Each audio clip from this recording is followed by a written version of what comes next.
watching Fox 35 News Plus, streaming on Fox Local. Well, good morning and welcome into Fox 35 News Plus. I want to get you right into a couple of things going on here at this hour as we are monitoring Governor Ron DeSantis speaking in Pensacola right now about Hope, Florida. He said they're going to make some announcements, but they're also going to make some statements about what is going on, because what is going on the right is happening right now in Tallahassee, where a state House committee is grilling the leaders of the Hope, Florida and the Hope, Florida Foundation over these questions over funding. That is Representative Alex Andrade, a Republican from Pensacola. Meanwhile, the governor is in Pensacola calling the House supermajority rotten, saying they are sabotaging the success, and calling these investigations into the questions over funding and other questions about grants and spending with Hope, Florida, saying that is wrong. We want to go ahead and get you right into the governor, who is speaking live now as these questions of Hope, Florida continue. Conservative professors to campus, and part of that is we instituted reforms that lets university presidents and our boards of trustees recruit from other universities and give them positions without putting them in against the current faculty. Because what happens is you apply to be a professor, you go before the faculty, and unless you toe the ideological line, they will blackball you. And that's what happens. So we've gone around the faculty. It's not their responsibility. It's not their right to be blackballing conservative professors. And so we've now recruited all these great folks at the Hamilton Center, University of Florida, place like New College in Sarasota. And when we get done with it, the University of West Florida, you will see some big changes there. Trust me. But in order to do this, it requires that the guy that you elected to be governor by a record margin, 4.6 million votes, that I take what you want to see in these universities and I use my authority to ensure that these universities don't run off the rail. So people would ask me when they had the whole Hamas stuff at like Columbia University, you literally have these Hamas people that are running the show at Columbia. They're taking over the school. And that didn't happen in Florida universities. And people say, well, you know, you're so fortunate that didn't happen in your universities. I was like, fortunate or luck has nothing to do with it. If any university president allowed that to happen in one of our Florida universities, they would no longer be university presidents in any of our universities, because we would fire them. So you have to hold institutions accountable. And I think what's happened over many decades throughout the country is academia, left to its own devices, is absolutely going to run aground. They are going to go very hard left. So Governor Ron DeSantis continuing to speak there, talking about some education topics there. So we're going to keep monitoring that and listening to see when he starts talking about Hope, Florida. In the meantime, I want to jump inside this House Healthcare Budget Subcommittee meeting as they have this panel discussion on Hope, Florida. That is Joshua Hay you see there. He is the president of the Hope, Florida Foundation and has been getting asked some questions as the House continues to look into this. We know this subcommittee's previous meeting was pretty contentious about this, and this all comes as well, just a little more context here briefly, as a Senate committee earlier today postponed action on a bill that would enshrine Hope, Florida into state law. So let's go ahead and listen in to this hearing in Tallahassee. $5 million was donated or was put into another account. And that account, the $8.5 million, was used for lobbying and political activity. I recognize. You're recognized. Again, the two proposals were for $5 million each. And those transfers were to 501c4 organizations.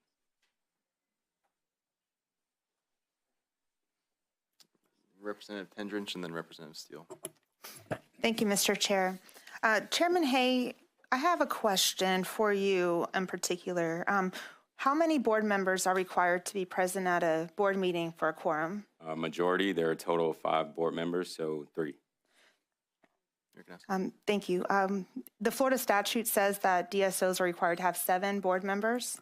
Is there a reason why we only have 5 board members on your board? I would have to consult with counsel. I wasn't a part of the organization of the foundation, neither am I as informed on the regulation that requires the 7. Thank you.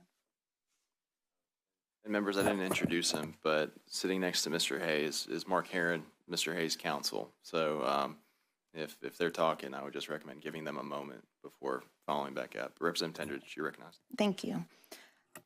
In the meeting minutes, you only refer to the chamber's 501c4 for approval.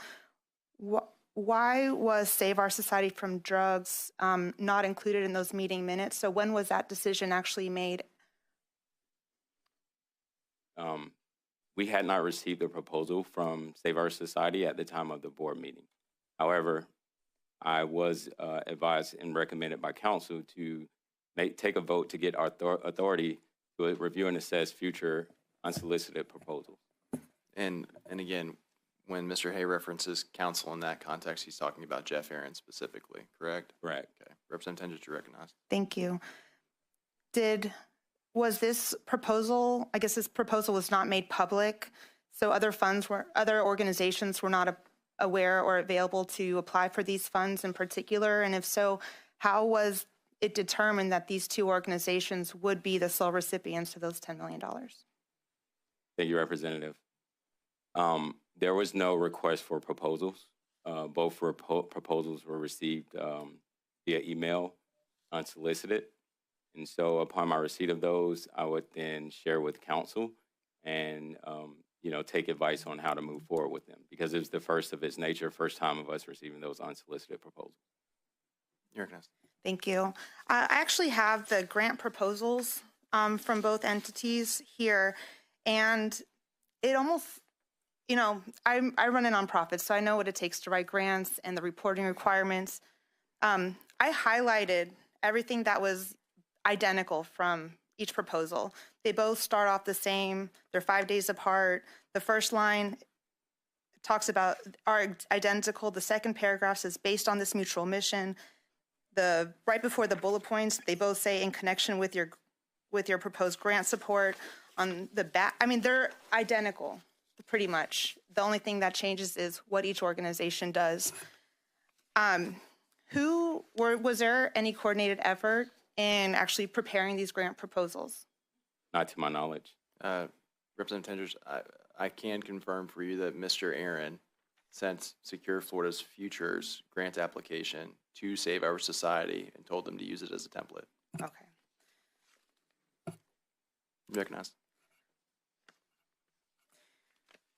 In the grant proposals, there are no requirements for reporting on how those funds, and they actually both specifically say that each entity has sole discretion as to how those funds are used, but there's no reporting requirements attached. Is that how the other grants that you allocate to the churches is that the same process? A line of questioning there about grant funding, because just to give you a little more context here, the document showed that the Agency for Healthcare Administration had given $10 million to the Hope Florida Foundation, that money coming from a Medicaid settlement. There had been questions, first of all, about the appropriateness of that money. DeSantis has defended that, saying it was totally appropriate to do that.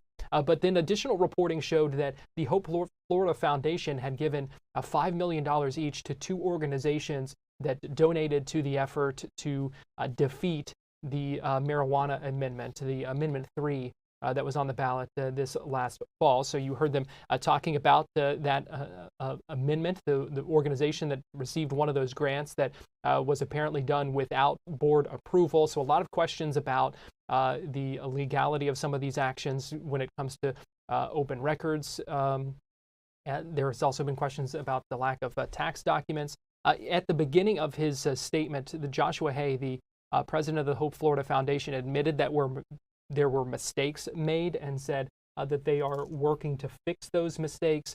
There's also a meeting set for Thursday to discuss next steps. We're going to take a break here on Fox 35 News Plus, continuing to keep an eye on this hearing in Tallahassee, still keeping an eye on the governor in Pensacola right now. But we're going to step aside for a couple of minutes and we'll be right back.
You're watching Fox 35 News Plus, streaming on Fox Local.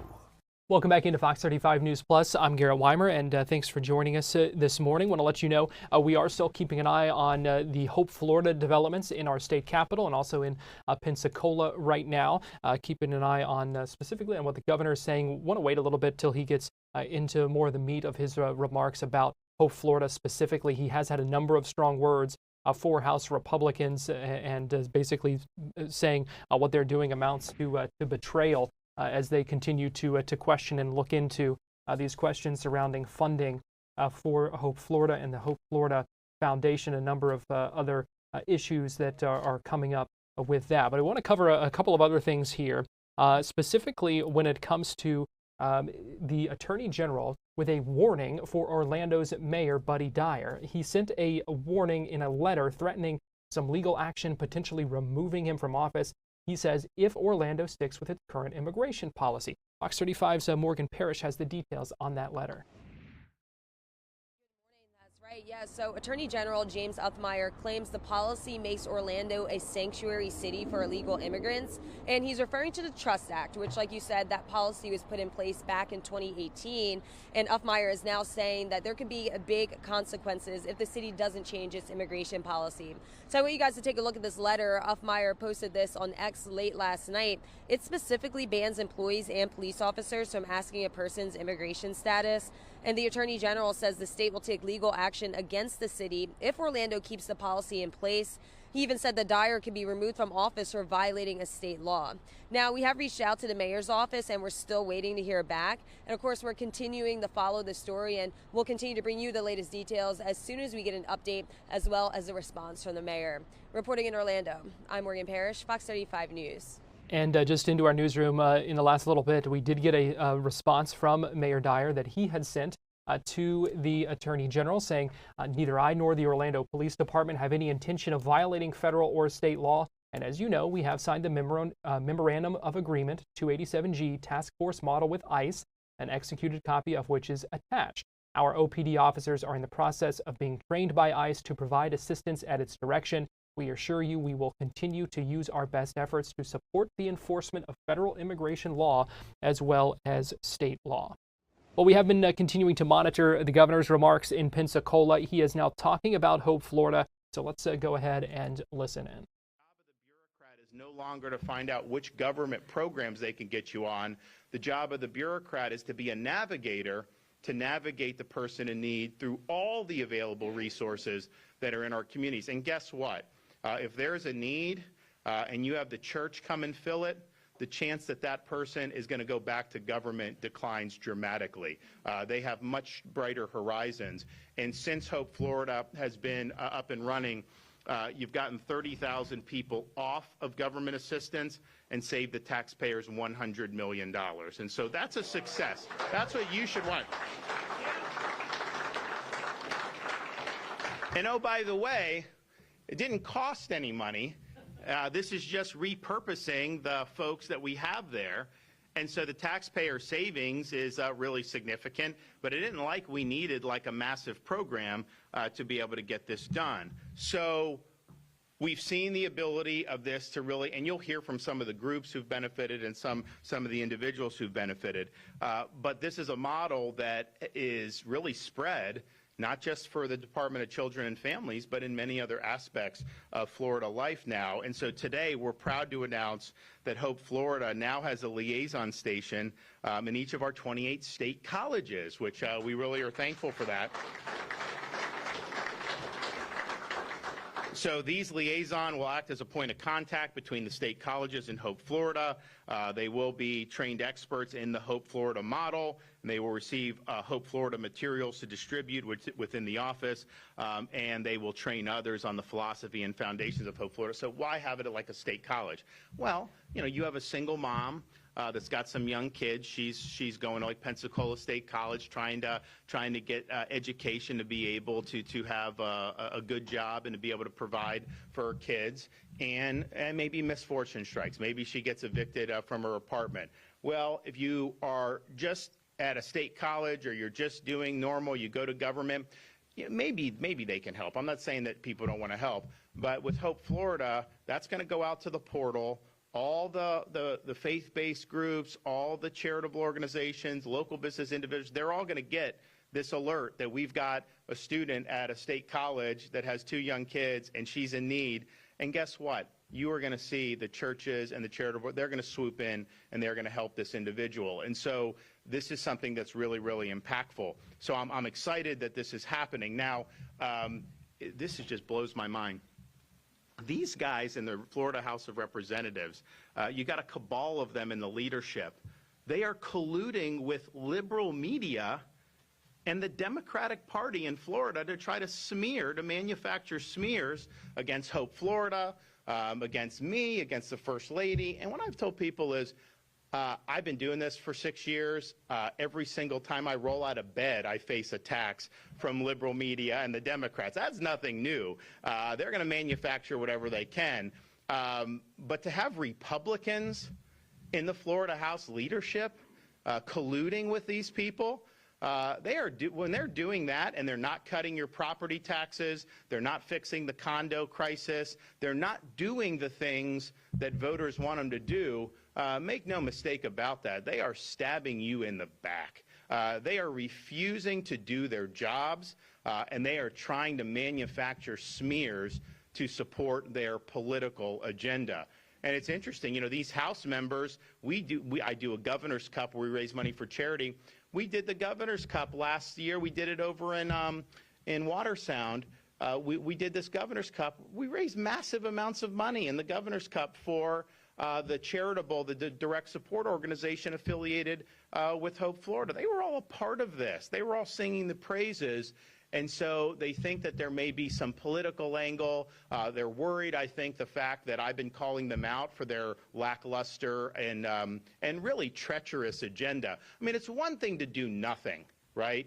It's another thing to actively empower the Democrats and the left. And that's exactly what they've been doing in the Florida House of Representatives this legislative session. So these smears against Hope Florida, anybody who's making those smears is not serving you well. That is not something that makes sense when very few examples of government actually succeeding and helping to lift people up. And not only that, you have states around the country have come down to study this program and are implementing it in different states around the country. Now, not the liberal states because they don't want to enlist the churches in the effort, but that's their problem. They're wrong about not wanting to do that. So you have that. They come and they do all this stuff. And it's interesting because you listen to some of these are Republican legislators.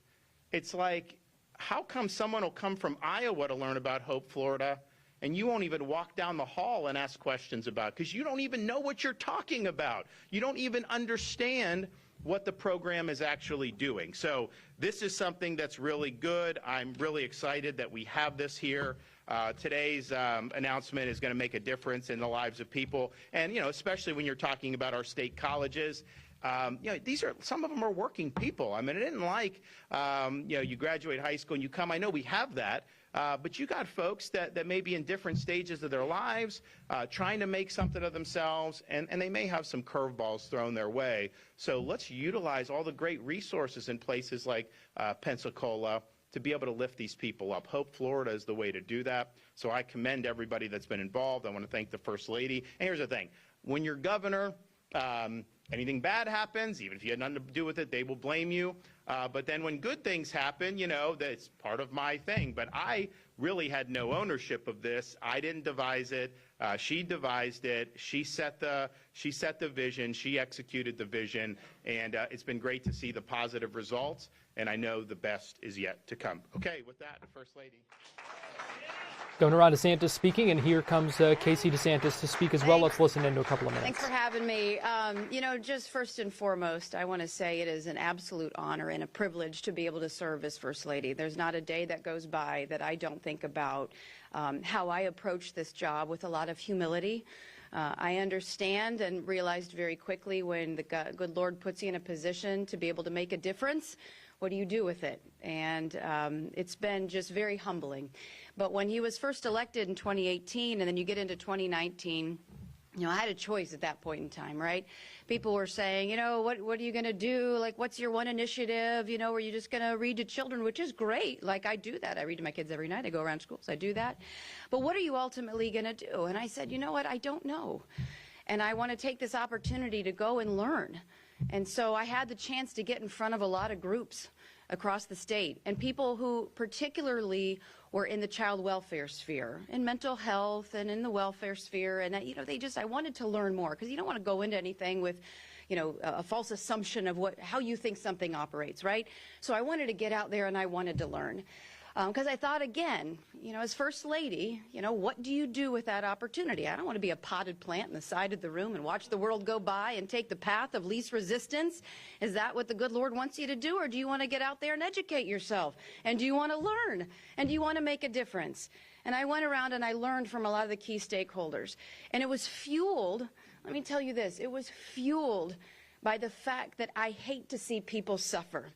There are people in our society and in our state who are suffering.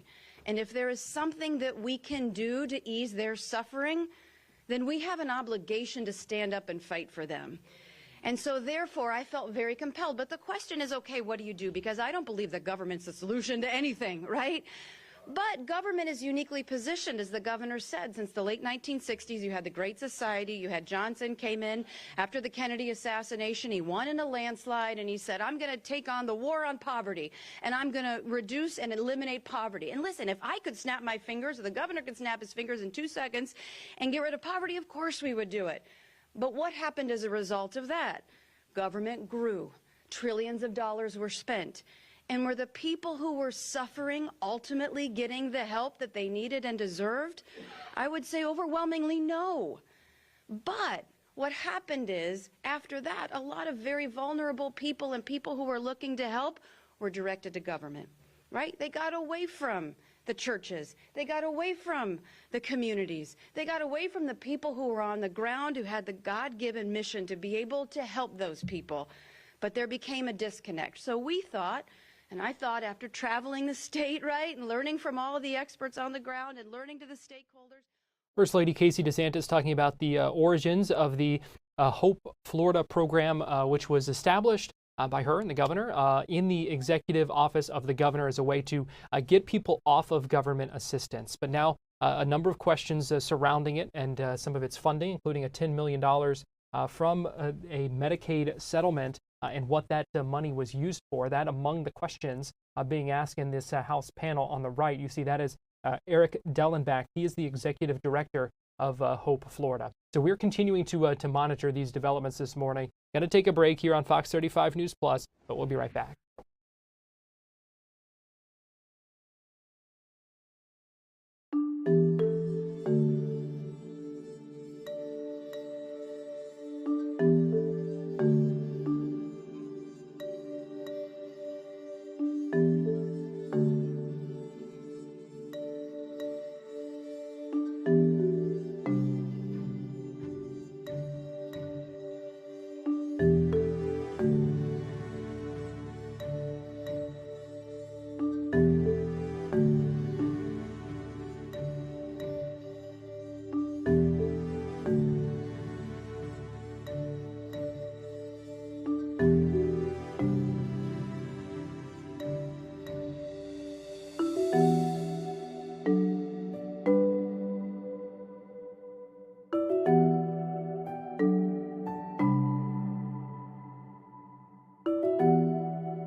watching Fox 35 News Plus, streaming on Fox Local. Welcome back into Fox 35 News Plus. I'm Garrett Wymer, and thanks for joining us on this Tuesday morning live on Fox Local and on YouTube. A parent protest this morning at an elementary school in Brevard County after a teacher arrested in connection with a large house party returned to the classroom. Fox 35's Amanda McKenzie was outside Saturn Elementary where the group was protesting this morning. School is now in session, but about half a dozen protesters were outside of Saturn Elementary School for the second day in a row to voice their concerns about this teacher being back in the classroom at a different school. And the parents are saying that they're upset about this and worried since they were never notified of this change. Now, Cocoa Beach police initially arrested Carly Anderson on suspicion of child neglect, accused of attending a house party with drugs, alcohol, and hundreds of teens. But after reviewing this video, witness statements, and other evidence, the state attorney's office says misdemeanor charges of disorderly conduct and disorderly intoxication are what can be proven in court beyond a reasonable doubt. Parents are weighing in.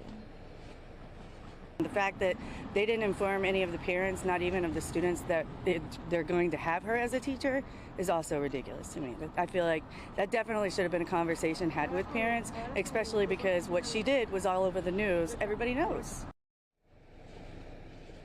The same evidence led the state attorney's office to charge former Theodore Roosevelt Elementary School principal Elizabeth Hill Brodigan with multiple felonies, including felony child neglect. She is accused of hosting the party. Hill Brodigan is still on unpaid leave, but the district has now placed Anderson back into the classroom, this time at Saturn Elementary School. The district says she's back in the classroom because, quote, the state attorney cleared Carly Anderson of the felony charges. Department of Children and Family Services cleared Miss Anderson as well. She's a certified teacher, and as of today, she's been placed by the district back into a classroom. Anderson's attorneys tell Fox 35 that his client is innocent and is looking to have the misdemeanor charges dismissed as well. As for the parents that were out here this morning protesting, they say they will be out here every morning this week to make their voices heard. Also in Brevard County, here's a live view from our Launch Credit Union camera at Port Canaveral, and a beautiful Tuesday morning out there. See one of the tugboats going along there, and we appreciate you joining us here on Fox 35 News Plus. Fox 35 Storm Team meteorologist Jessica Dobson joins me now, and Jess, got another warm day out there, but we know some changes are blowing in later today as well. Yeah, we're going to have some ever so subtle changes arrive as we head into the overnight while most of us are asleep, but hey, temperatures, not bad at all. We're going to be seeing those climb into the middle 80s for this afternoon. So a couple of degrees above normal, but the humidity, not going to be a huge issue for us. So we'll see a high today in Orlando of 85 degrees. Still planning on seeing plenty of sunshine as well. We'll actually be in the mid 80s for just about all of us. So a high of 85 not only in Orlando, but also Sanford, 85 in DeLand, 85 in Daytona Beach, 84 in New Smyrna. So you get the idea. It's going to be a warm day across the board and a little on the breezy side as well. We could see gusts as high as around 20, 25 miles per hour.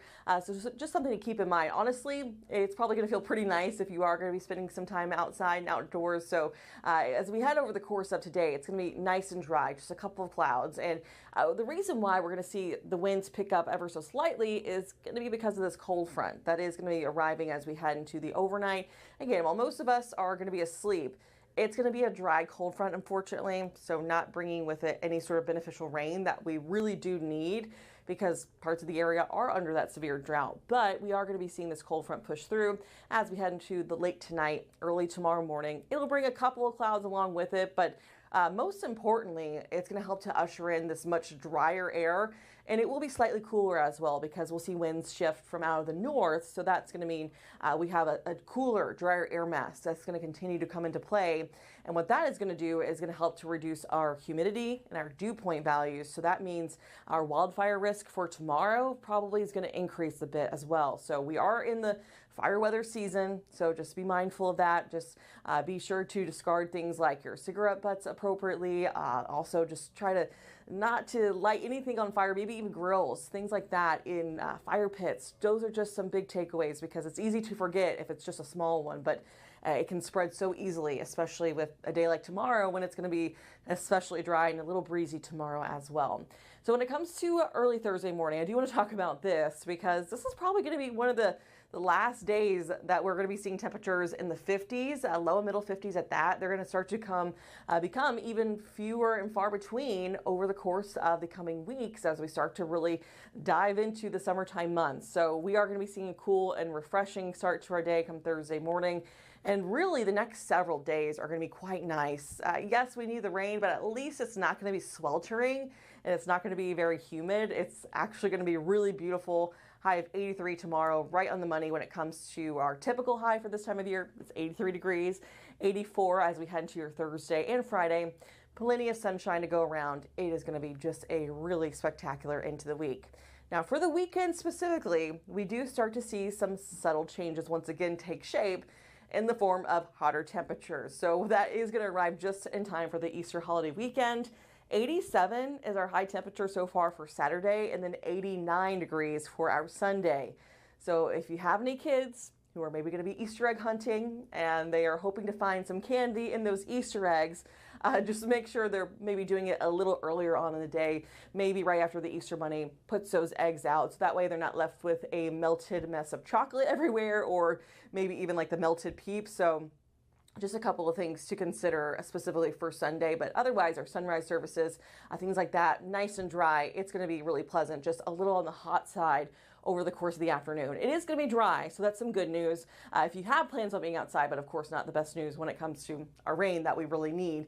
No drought-busting rain in sight at this point. In fact, we are essentially bone dry over the course of the next 7 days, including today.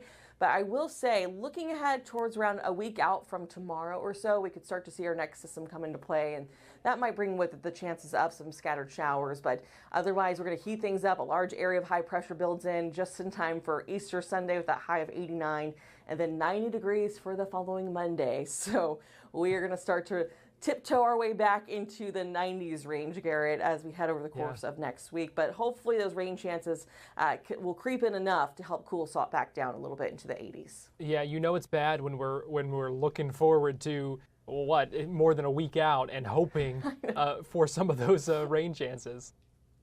I know, and it's still, the timing's still a little wonky, and it's going to be something that, we continue to fine tune, but regardless, just be really careful when it comes to, spending time outside.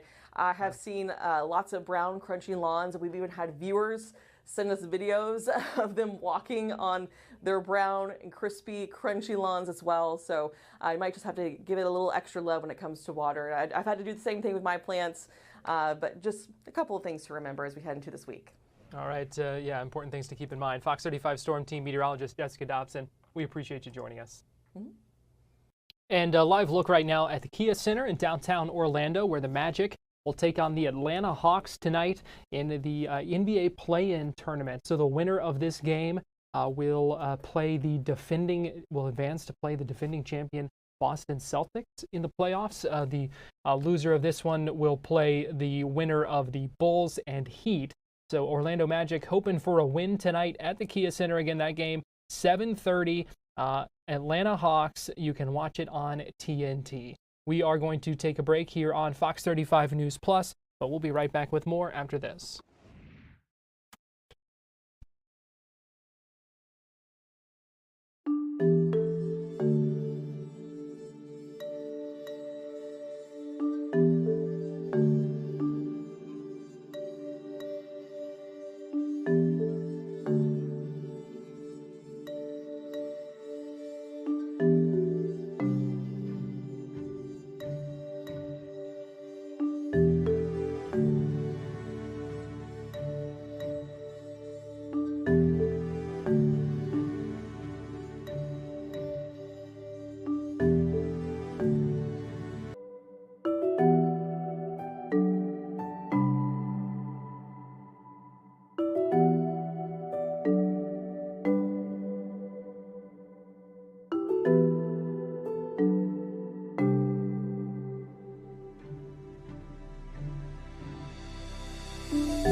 You're watching Fox 35 News Plus, streaming on Fox Local.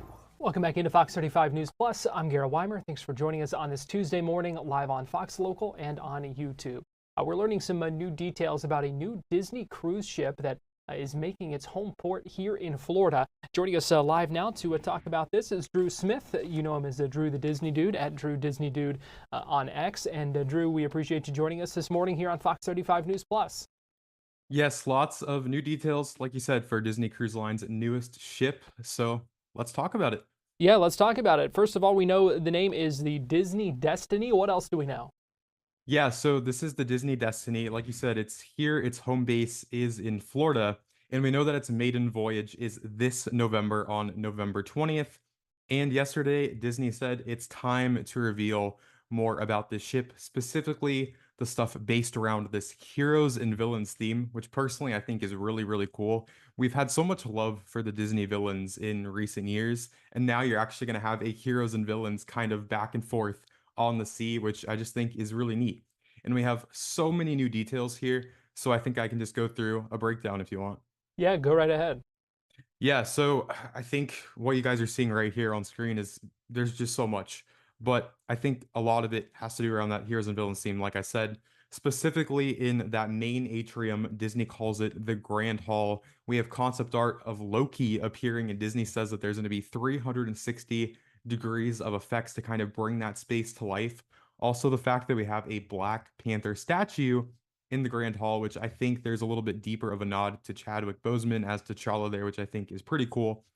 Also, we have a Disney Hercules live production, and I think that this one is going to break the internet once it officially debuts on the ship. I feel like Hercules has had a pretty strong following, and then to see a live production here with world-class puppetry and songs, it's an iconic movie, and then you bring it onto the sea in this Broadway-style show. People are going to love that. We also had some of the state work art room that you guys were showing on here, kind of balancing between those bold colors with the heroes and then those darker colors with the villains. And I think my first thought seeing that stateroom artwork is, man, I want that like on my wall back here. Like it's crazy to think about all the collaboration and details that just go into one piece of artwork for one room.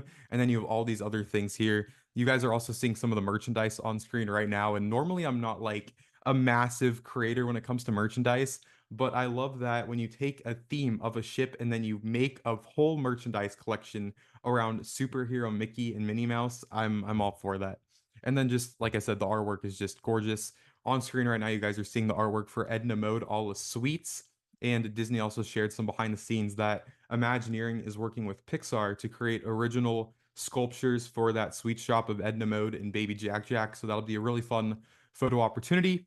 And then at the Doctor Strange Lounge, I think that this photo you guys are seeing is my favorite thing. We have stuffed waffles. So if you head over to that lounge, you can get a really cool sweet treat. And then Pride Land's Feast of the Lion King, that's what you guys are seeing now. They revealed some of these food offerings, and this is one of those rotational dining experiences. Disney is very popular for their rotational dining on Disney Cruise Line, where you get a select server with you. They get to know what you like, and then they stay with you for your entire cruise. So the food looks great on the ship, and then you guys just saw that glimpse of Jack Jack and Edna Mode too. But yeah, it's just there's so much stuff on the ship that it's really nice to see some more details about it. And I think that it's just going to kind of continue this legacy of Disney Cruise Line being the top offering for the cruise industry. I could certainly go for one of those stuffed waffles this morning. I know that.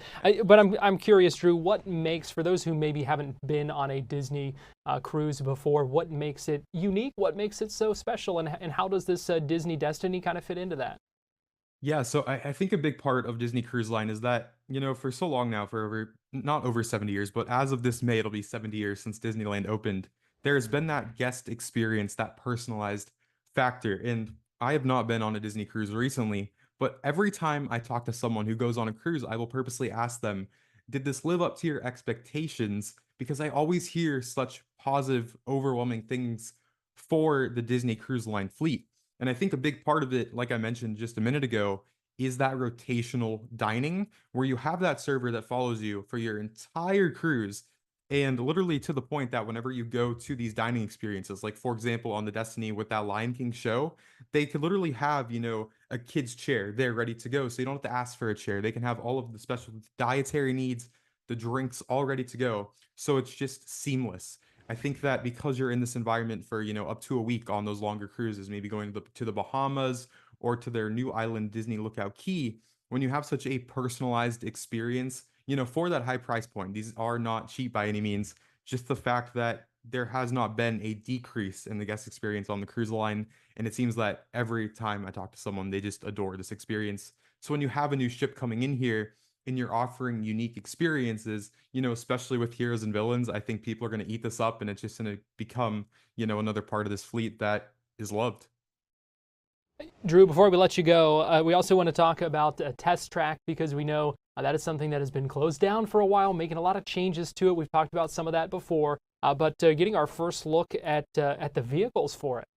Yeah, just this morning we got our first look at these test track vehicles. The ride testing has been underway for a few weeks now. This is a fully reimagined attraction. The track layout is the same, but as you guys are seeing, here's the new vehicles. They are all themed around research and development, so that might be a little bit of a tease for the storyline with General Motors, maybe, kind of testing out these new vehicles. But I will say, in full transparency, I am a little disappointed by these vehicles. I was hoping for a little bit more with the actual sculpt and body of the vehicles, but it seems like they just went with a simple route for a new wrap.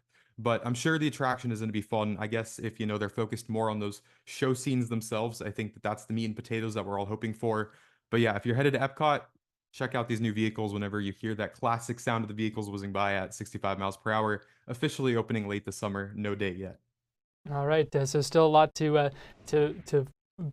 wait on with that. Looking forward to that reopening. I'm looking forward to riding that again. So that I know that's one of my wife's favorite rides as well. So we're both excited about that one. Well, Drew Smith, Drew the Disney Dude, we appreciate you joining us this morning here on Fox 35 News Plus. Thank you for having me on. And for all of you watching, just make sure to check out Disney Cruise Line and Disney Parks blog for all the information. There's so much about this stuff that we can't cover in an interview here, but if you want all those written specifics, then head over to Disney's websites. All of it's there. All right, good stuff. Thanks, Drew. We're going to take a break here on Fox 35 News Plus, but we'll be right back.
You're watching Fox 35 News Plus, streaming on Fox Local. Welcome back to Fox 35 News Plus. The split screen continues here as we are now at the quarter till noon on this Tuesday. You see on the left there the governor's news conference in Pensacola is continuing. That was a recipient of some help from Hope, Florida, who was speaking just a moment ago. Meanwhile, on the right, the House panel, the House Healthcare Budget Subcommittee meeting continues as their questions begin to dig a little deeper into things beyond just Hope Florida funding. They're questioning Taylor Hatch right now with the Department of Children and Families about the qualifications of Hope Florida navigators. Let's go ahead and listen into this committee meeting as they dig into questions surrounding Hope Florida. Example. You have a follow-up? Yes, Mr. Chair. So going back to the whole setup of this Hope Florida charity, I've been on the board of nonprofits, and there is an absolute requirement that there's a conflict of interest that all board members must sign. Are the board members of Hope Florida, have they signed that conflict of interest statement? Thank you, Representative. That is one deficiency that has been noticed and is looking to remediate at the board meeting. Follow-up?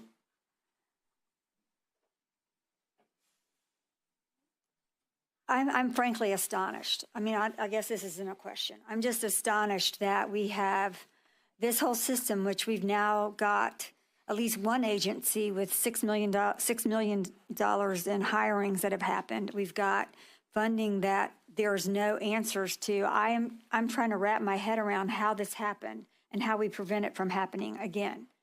And so I guess that's really not really a question. It's just I'm struggling with that and how we set up some guardrails so that we can prevent this from happening without some checks and balances in the future. Representative Trabulsi, you're recognized for a question. Thank you, Mr. Chair, and I have a few questions if that's okay. Thank you for being here today. First and foremost, thank you for the good work that Hope Florida does do. We use it quite often and within constituent services. Even yesterday we used it for a constituent. So thank you for that good work.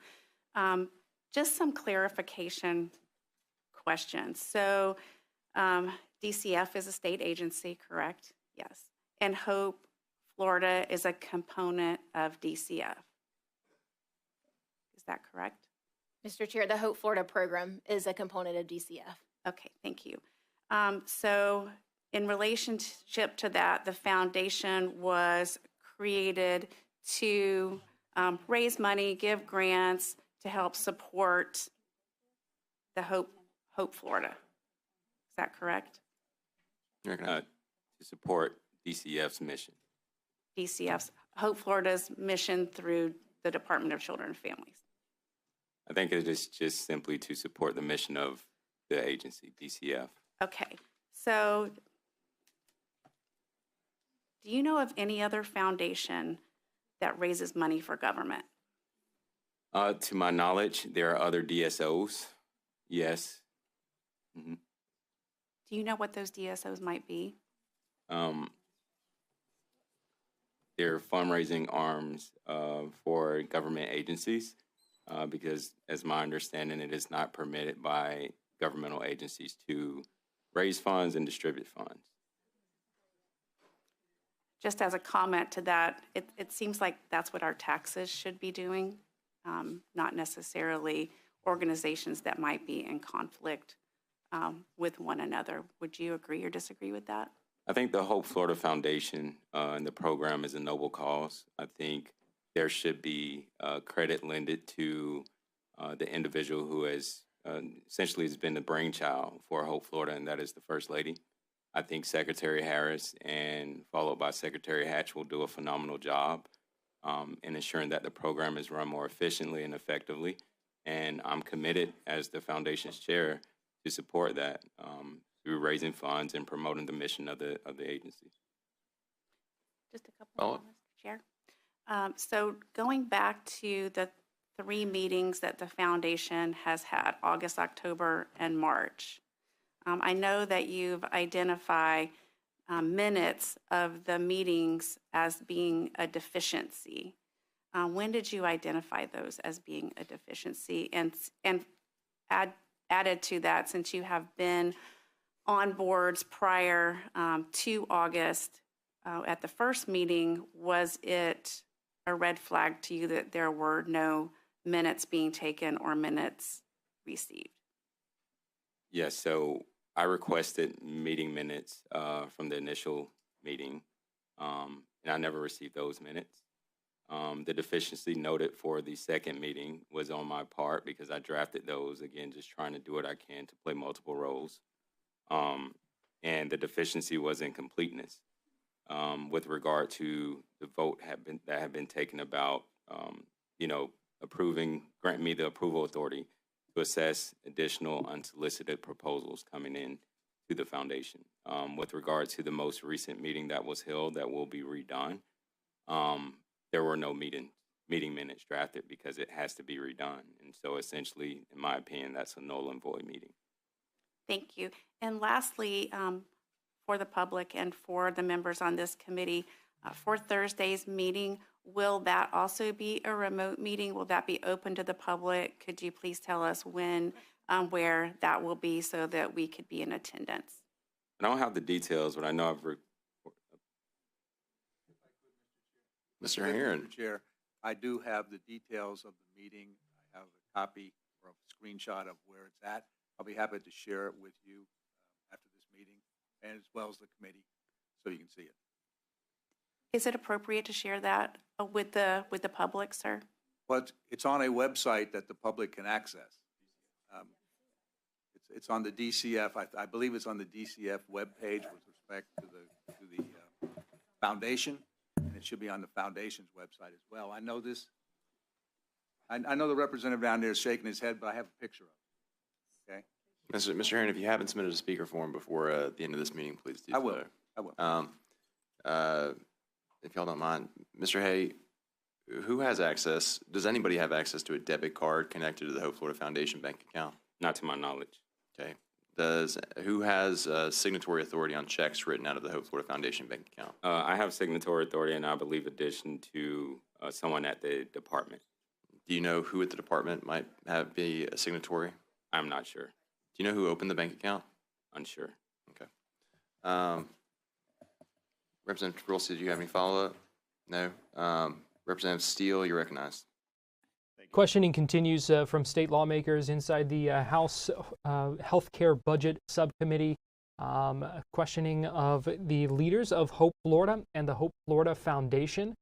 We've seen a number of questions. That is to Joshua Hay. He is the president of the Hope Florida Foundation, who in his opening remarks earlier today admitted some mistakes, that they are working to fix those mistakes when it comes to the tax documents, some meeting minutes, a number of things that should have been done that weren't done, and the handling of things that have been questioned. Also, a lot of questioning about funding for that foundation, the charity arm of that organization, that program that works with other charities to get folks off of government assistance. A lot of questions about that. We know the governor has been speaking as well. In fact, he just stepped back up to the podium in Pensacola, where they have been talking about now having a Hope Florida liaison in every state college. You may remember just a week or so ago, they announced liaisons in sheriff's offices. It looks as if the governor is now answering some questions, so I'm going to go ahead and listen in for a second. If we need to extend here on Fox 35 News Plus,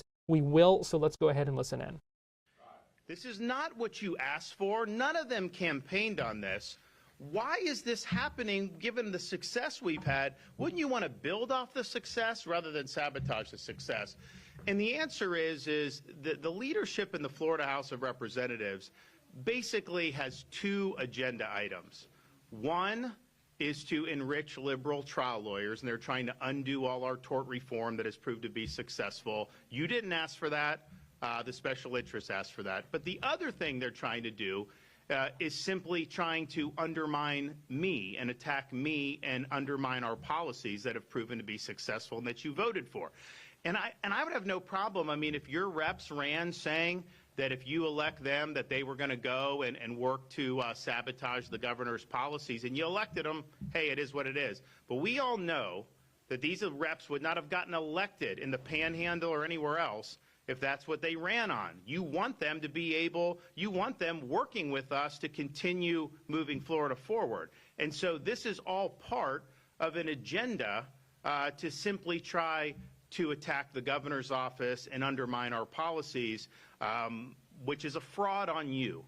They're turning their back on you. And here's the thing. The leadership, the staff, these people, this is not, I mean, they have more in common with the Democrats, quite frankly, than Republicans. And so they get in these positions. But, you know, the rank and file members should not be standing for this. They shouldn't just sit there and be quiet while these attempts at sabotage are happening, while they're trying to fabricate smears against things like Hope Florida. They should stand up and be counted and do what's right for you. Maybe they'll lose a committee assignment. So be it. Maybe they'll lose a project. So be it. Maybe they will lose a bill. So be it. That's the price of leadership. So we need leadership in the House of Representatives, and we need to stop the nonsense. Dr. Rudman.